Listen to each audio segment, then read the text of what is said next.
One evening, my cousin and best friend, Sarah, and I decided to watch some documentaries. Sarah had inherited a huge box of old documentaries from her deceased grandfather.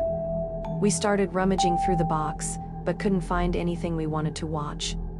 Finally, as we emptied the box, my hand touched a raised section on the left side. There, between two cardboard pieces, was a hidden box. I tore open the box and looked inside. It was a CD case. On the front it said, "Life After Death, Just a Documentary." Sarah was surprised. She claimed to know this vast documentary archive like the back of her hand and had never heard of such a documentary before. We were both going to watch this strange documentary for the first time. I opened the case and found a CD with a black front. We sat in front of the TV and Sarah turned on the CD player, asking me to insert the CD. I was hesitant because I felt uneasy. It's hard to describe the fear I felt. Sarah snatched the CD from my hand and placed it in the device.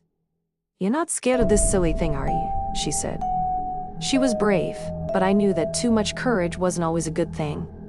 The documentary started, and we were surprised by the video length. It was a short 2.5-minute documentary. Perhaps the rest was damaged due to being stored for so long. We had to watch until the end to find out.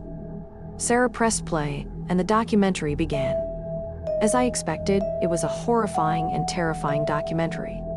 Sarah, on the other hand, was staring intently at the screen.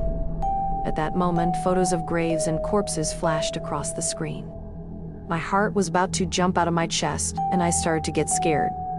Even Sarah's bravery wasn't enough, and after 30 seconds, she grabbed the remote to turn it off when a voice started speaking. "The dead are not as dead as you think. When they die, they continue to exist in other dimensions. A dead person can talk to you if they want to." It was absolutely ridiculous. Sarah couldn't stand this nonsense and turned it off.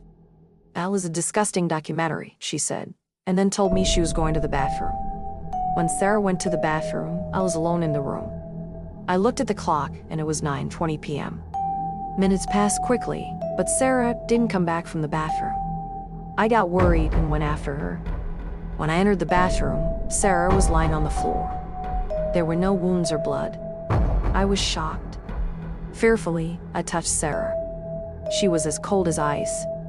I checked her pulse, but there was no sign of a heartbeat. I was terrified and immediately called an ambulance. I asked them for help. We took Sarah to the ambulance, and I went with her. Soon after, at the hospital, it was determined that Sarah was dead, and they covered her with a white sheet. I was in shock and crying. At that moment, a medical examiner who was examining the body came to me and started talking. "When did you find this body? This person has been dead for at least 4 days." That's when the terrifying voice echoed in my mind. A dead person can talk to you if they want to.